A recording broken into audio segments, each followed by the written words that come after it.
23 सितंबर 1918 का दिन था। प्रथम विश्व युद्ध की बात है। जमीन थी आज के इजराइल का हाइफा शहर। जोधपुर रियासत और मैसूर रियासत की सेना अंग्रेजों की तरफ से हाइफा पर कब्जा करने के लिए निकले। आदेश मिलते ही जोधपुर रियासत के सेनापति दलपत सिंह ने अपनी सेना को दुश्मन पर टूट पड़ने के लिए निर्देश दिए, जिसके बाद यह राजस्थानी रणबांकुरों की सेना दुश्मन को खत्म करने और हाइफा पर कब्जा करने के लिए आगे की ओर बढ़ी। लेकिन तभी अंग्रेजों को यह मालूम चला कि दुश्मन के पास बंदूकें और मशीन गन है, जबकि जोधपुर रियासत की सेना घोड़ों पर तलवार और भालों से लड़ने वाली थी। इसी वजह से अंग्रेजों ने जोधपुर रियासत की सेना को वापस लौटने के आदेश दिए। लेकिन जोधपुर रियासत के सेनापति दलपत सिंह ने कहा कि हमारे यहाँ वापस लौटने का कोई रिवाज नहीं है। हम रणबांकुरे जो एक बार रणभूमि में उतर जाते हैं तो या तो विजय प्राप्त करते हैं या वीरगति। इस वीडियो के माध्यम से मैं यह पूरी कहानी आपको बताऊंगा। तो चलिए चलते हैं इतिहास के उन पन्नों को पलटने के लिए जहां पर इन हिंदू वीरों की वीरता के किस्से को दबाने की कोशिश की गई है। आज आप जिस इजराइल को देखते हैं उस पर लगभग 1000 सालों से मुसलमानों का कब्जा था। मुसलमान मतलब मुस्लिम खलीफा, जिसे ऑटोमन अंपायर या टर्की अंपायर भी कहा जाता है। दरअसल मुसलमानों का यह मानना है कि हर युग में उनका एक खलीफा होता है जो सारी दुनिया के मुसलमानों का सबसे बड़ा नेता या सुल्तान होता है। कई सदियों से ये खिलाफत तुर्की की उस्मानिया हुकूमत के पास थे। इस उस्मानिया हुकूमत का कब्जा एशिया, यूरोप और अफ्रीकी महाद्वीप के कुछ देशों पर था। अगर इजराइल देश बनना था तो इसके लिए सबसे पहले इजराइल के पूरे क्षेत्र को मुसलमान खलीफा की हुकूमत यानी ऑटोमन एम्पायर से मुक्त करवाना बेहद आवश्यक था। जब 1914 से 1919 के बीच पहला विश्व युद्ध चला तो उस्मानिया हुकूमत यानी खलीफा या ऑटोमन एम्पायर ऑस्ट्रिया और जर्मनी की साइड था और इन तीनों का मुकाबला था ब्रिटेन से। और ब्रिटेन प्रतिज्ञाबद्ध था इजराइल के क्षेत्र को मुक्त करवाने के लिए। और सबसे बड़ी, अहम और सबसे पहली लड़ाई लड़ी गई हाइफा में। हाइफा की लोकेशन को समझिए अगर आप हाइफा की लड़ाई का महत्व समझना चाहते हैं। दरअसल हाइफा एक बंदरगाह है। ये समुद्र के किनारे है और इजराइल की धरती पर कदम रखने के लिए इस समुद्र के किनारे को जीतना, इस पोर्ट सिटी को जीतना बहुत आवश्यक था। 23 सितंबर 1918 को ब्रिटिश आर्मी की 3 रेजिमेंट को अत्याधुनिक हथियारों से lace Ottoman empire, German empire और ऑस्ट्रियन एम्पायर के सैनिकों से युद्ध लड़ना था। उस वक्त ब्रिटिश आर्मी में भारत के रजवाड़ों के निजी सेनाएं भी शामिल होती थी। हाइफा की लड़ाई में ब्रिटिश आर्मी की तरफ से हैदराबाद के निजाम की सेना, मैसूर के शासक की सेना और जोधपुर के महाराज की राजपूत सेना को ऑटोमन एम्पायर के खिलाफ लड़ाई लड़नी थी। लेकिन लड़ाई शुरू होने से पहले एक बहुत बड़ी मुश्किल आकर खड़ी हो गई। दरअसल हैदराबाद के निजाम की सेना में सारे के सारे सैनिक मुसलमान थे। ये मुस्लिम सैनिक टर्की के खलीफा को अपना खलीफा मानते थे, इसलिए इन मुस्लिम सैनिकों का मन ऑटोमन एम्पायर के सैनिकों के खिलाफ लड़ने का नहीं था। ब्रिटिश कमांडर ने यह बात भांप ली। ब्रिटिश कमांडर को डर था कि कहीं ऐसा ना हो कि हैदराबाद के मुस्लिम सैनिक बीच युद्ध में ही बगावत करके खलीफा की सेनाओं की तरफ न चले जाएं। इसलिए ब्रिटिश सेना के अधिकारियों ने उन्हें सीधे युद्ध के मैदान में नहीं उतारा। निजाम के सैनिकों को युद्ध बंदियों के प्रबंधन और देखरेख का कार्य सौंपा गया, जबकि मैसूर और जोधपुर की घुड़सवार सैन्य टुकड़ियों को मिलाकर एक विशेष इकाई बनाई गई। तुर्की, ऑस्ट्रिया और जर्मनी की संयुक्त साधन संपन्न शक्तिशाली सेना के विरुद्ध भारतीय सैन्य दल का नेतृत्व जोधपुर के मेजर दलपत सिंह शेखावत ने किया, जो इस युद्ध में वीरगति को प्राप्त हुए। अदम्य साहस और सैन्य रणनीति का प्रदर्शन करने वाले मेजर दलपत सिंह शेखावत को हाइफा के नायक के रूप में जाना जाता है। हाइफा का युद्ध इसलिए बड़े युद्धों में शामिल है क्योंकि इस युद्ध में इच्छा शक्ति और आत्मविश्वास की विजय हुई थी। लेकिन अब दूसरी दिक्कत सामने आई कि वो ये थी कि एक और तुर्की, जर्मनी और ऑस्ट्रिया की संयुक्त सेना अपनी चौकियों पर मजबूती के साथ जमी हुई थी। उनके पास तोप, बम और बंदूक सहित अत्याधुनिक हथियार थे, जबकि मैसूर की सेना और जोधपुर की सेना के पास सिर्फ भाले और तलवारें थी। उनके पास मशीन गनें नहीं थी, जबकि दूसरी तरफ उस्मानिया हुकूमत पूरी तरह मशीन गन से लैस थी। हाइफा पहुंचने के बाद जब ब्रिटिश सैनिकों को दुश्मन की मोर्चाबंदी और ताकत के अंदाजा लगा, तब ब्रिगेडियर जनरल एडीए किंग ने सेना को वापस बुलाने का निर्णय लिया। ब्रिगेडियर का निर्णय उचित ही था, क्योंकि तुर्की की सेना सुरक्षित और युद्ध की दृष्टि से लाभप्रद स्थिति में दिखाई दे रही थी।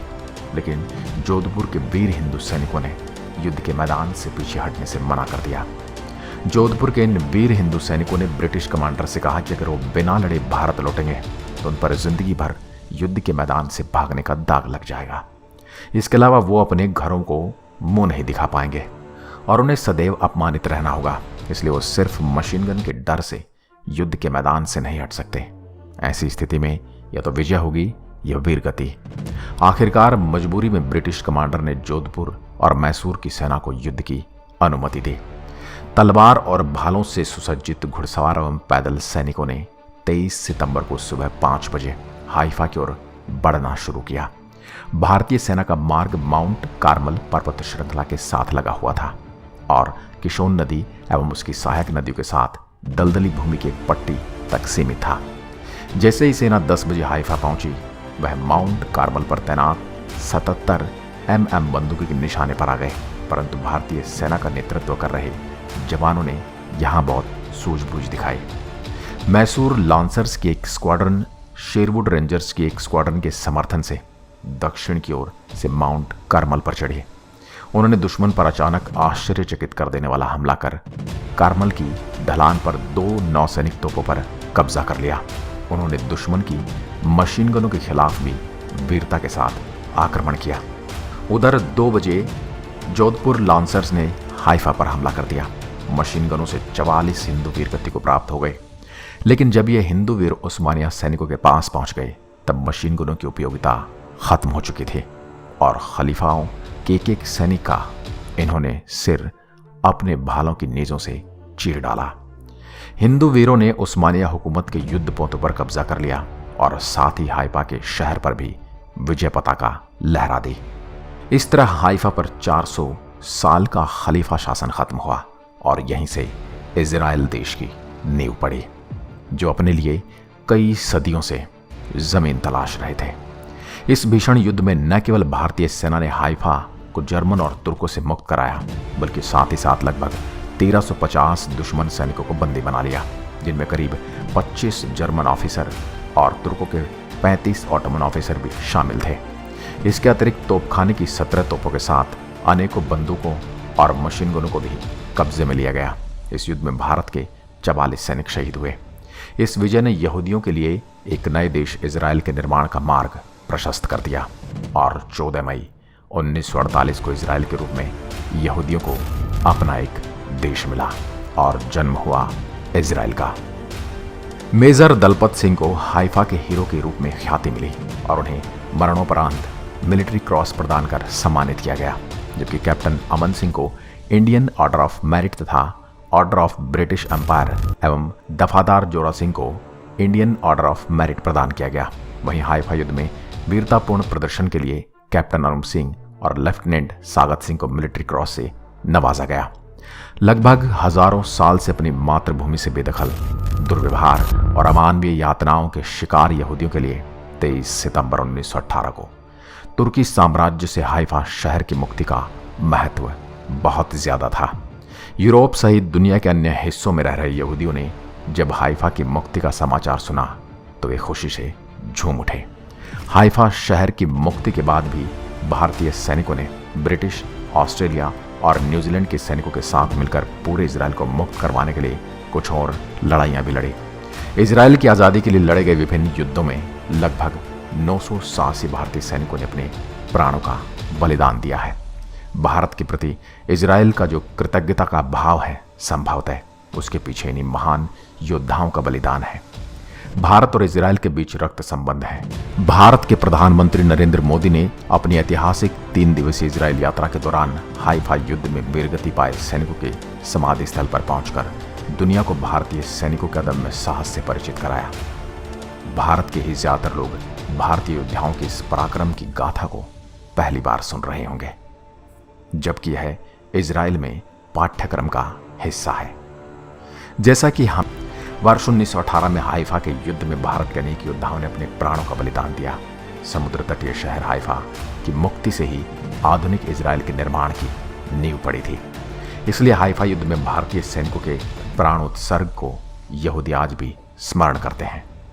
इजराइल की सरकार आज तक हाइफा, यरूशलेम, रामले और ख्यात के समुद्री तटों पर बनी 900 भारतीय सैनिकों की समाधियों की अच्छी तरह से देखरेख करती है।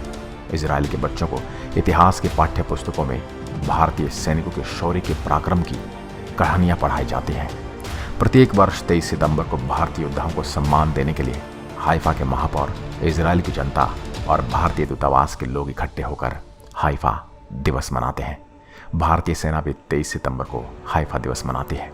अब हम समझ सकते हैं कि भारत और इजराइल के रिश्तों में सार्वजनिक दूरी के बाद भी जो गर्माहट बनी रही वह भारतीय सैनिकों के रक्त की गर्मी है। क्या आप इस लड़ाई के बारे में पहले से जानते थे? अगर हाँ तो कमेंट करके बताइए। अगर आप पहली बार सुन रहे हैं, पहली बार देख रहे हैं, तो भी कमेंट करके हमें जरूर बताइए। एक बार फिर मिलता हूं एक और ऐसे ही ऐतिहासिक किस्से के साथ। तब तक के लिए नमस्कार। जय हिंद, जय भारत।